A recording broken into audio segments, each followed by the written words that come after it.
آج کا بچہ، آج کی تاریخ، علی بن الحسین یعنی علی جن کی تاریخ ولادت 10 رجب، اور یہ وہ شہزادہ ہے کہ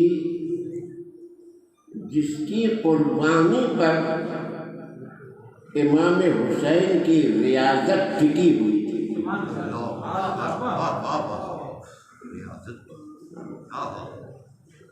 اور کربلا میں اس بچے کو حسین ساتھ لے کر گئے تھے،